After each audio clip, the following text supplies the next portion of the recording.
ये जो ऊपर से जो जिलाध्यक्ष बनाए गए हैं उनको जिस तरीके से ताकत देने की कोशिश की गई, जैसे वो चिंटू चौकसे ने कहा कि जिलाध्यक्ष बनाने का मतलब कि ऊपर से जो ताकत दी गई कि आप इस जिले का मालिक हैं, सब कुछ आप करेंगे, तो वो उसका प्रतिरोध ही था जो चिंटू चौकसे ने किया और दिग्विजय सिंह को कहा कि राहुल गांधी ने जो योजना बनाई उस हिसाब से चिंटू चौकसे सही है। हाँ कि भाई वो कह रहा है कि मुझसे पूछ के आओ, मुझे अधिकार दिया है इस बात का। लेकिन अब सवाल ये कि इन मुद्दों पर चर्चा होगी क्या वहाँ? आप तैराकी करा लो, पहाड़ चलवा दौड़ लगवा रहे हो। आपने किसको नोटिस दे दिया? दिग्विजय सिंह को नोटिस दिया कि जिला अध्यक्ष पूछे बिना नहीं गए। हम ये नहीं कह रहे कि चिंटू चौकसे को दो।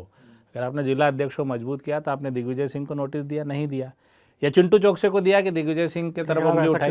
कोई किसी को कुछ नहीं बोल रहा है, सबकी अपनी मर्जी है कांग्रेस में कि जिसको जिधर जाना है। ठीक, ऐसे ही शिविर जैसे आपने शुरुआत में बताया कि कम्युनिस्ट पार्टियों के भी होते हैं, बीजेपी के भी होते हैं, तो बीजेपी के जो प्रशिक्षण शिविर होते हैं, जैसे पचमढ़ी में कुछ दिनों पहले मंत्रियों का एक प्रशिक्षण शिविर हुआ था, तो उस प्रशिक्षण शिविर में क्या सिखाया जाता है और उसकी जरूरत क्यों पड़ती है बीजेपी की? हाँ, बीजेपी की। देखिए, बीजेपी इस समय उस स्थिति में जिसमें कांग्रेस एक जमाने तक रही, सत्ताधारी दल जब एकदम आप एब्सोल्यूट आप पावर में आ जाते हैं तो पार्टी में दिक्कत ये हो जाती है कि सत्ता जनित जो दुर्गुण हैं वो आ जाते हैं, जिनको ये बीजेपी वाले पहले कहते थे कांग्रेसी। हमारी तरफ हाथ मत करो यार, आप बीजेपी वाले कहते थे। मैं कह रहा हूँ कि बीजेपी वाले कहते थे कि ये कांग्रेसीकरण हो रहा है, आपको ध्यान होगा। अब क्या हो गया, उनने कहा साहब अब चूंकि ये सत्ताकरण है, बीजेपी कांग्रेसी कुछ नहीं है, जब सारी सत्ता एक जैसा बिहेव करती है, तो बीजेपी के लिए प्रॉब्लम ये आ गई है कि अब उनके यहाँ पर एक अनार 100 बीमार, मतलब आपके पास पद कम है, आपके पास पद को पाने वाले ज़्यादा हैं, आपके नेता इतने ज़्यादा हो गए, बाहर से और लोग आए जा रहे हैं रोज़। तो क्या हो गया है, 2-3 चीज़ें हैं, इनको भी अपनी पार्टी की नीति, अब जगह बयानबाजी में आप देख रहे होंगे जवान लड़खड़ाती नेताओं की ज़्यादा हो रही है।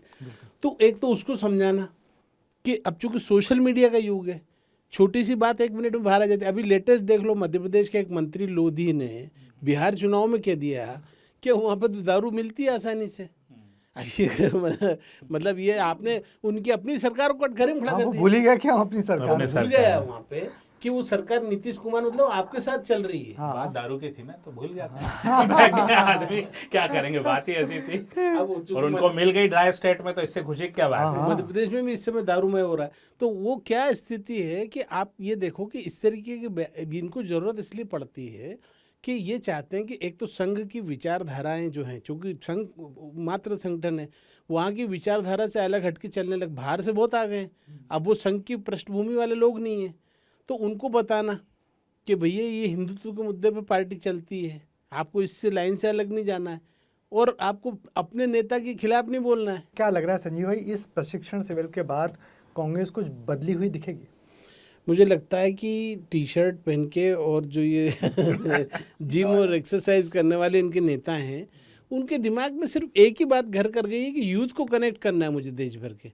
ऐसा नहीं है ना, मैं समावेशी राजनीति करनी होगी इनको। आपको क्या लग रहा है पंकज जी, आखिरी सवाल में आप आखिरी नोट ख़त्म करेंगे कि आपको लग रहा है कांग्रेस कुछ बदली हुई दिखेगी, कुछ हासिल होगा प्रशिक्षण से? सिर्फ इतना होगा कि मांडू से उमंग सिंगार के कंधे पे हाथ रख दिया दिग्विजय सिंह ने, 2 दुश्मन एक हो गए। पचमढ़ी से ये होगा कि हो सकता है कि जीतू पटवारी के कंधे पे राहुल गांधी का हाथ तो है, तभी जीतू पटवारी हैं, लेकिन हो सकता है कि कमलनाथ जीतू पटवारी के कंधे पे हाथ रख दें और वापस आपको 2 गुट दिख जाए, जो एक बुजुर्ग एक यंग, एक बुजुर्ग एक यंग, इस तरह का अनुभव और इसका विचार एक साथ दिख जाए। नया कॉम्बिनेशन उभर के आने वाला है, ये हो सकता है, यही होता है आमतौर पर। मजाक में यही कहते हैं कि यही चलता रहे तो समझते हैं पार्टी सक्रिय है। पार्टी सक्रिय है। तो कांग्रेस की ताकत उसकी गुटबाजी है, कांग्रेस की ताकत उसके कार्यकर्ताओं में अनुशासनहीनता है, लेकिन हाँ, अभी भी चुनाव लड़ने के लिए लंबी लाइन लगती है, इसलिए कांग्रेस जिंदा है। कांग्रेस जिंदा है, यही बात है। और ऐसे प्रशिक्षण शिविर कुछ नहीं तो चर्चाओं में बने रहने के लिए कांग्रेस को एक हवा पानी, पॉजिटिव कुछ भी हो, पब्लिसिटी तो है, कांग्रेस है तो। और दिग्विजय सिंह कहते भी हैं कि उनको तो उनके गुरु जो डीपी मिश्रा, उन्होंने कहा था कि दिग्विजय छपते रहो, अच्छा हो या बुरा हो, छपते रहना चाहिए। तो कुल मिला के खबरों में रहना चाहिए, और इस खबरों में रहने के लिहाज में एक बड़ा प्रशिक्षण शिविर जिस तरीके से कांग्रेस ने पचमढ़ी में आयोजित किया, उससे कुछ ना कुछ तो कांग्रेस को निश्चित ही हासिल हुआ होगा। ये बात हमारे इन दोनों सहयोगी और साथियों ने भी कहा। बातों के अलग अलग गुरु है।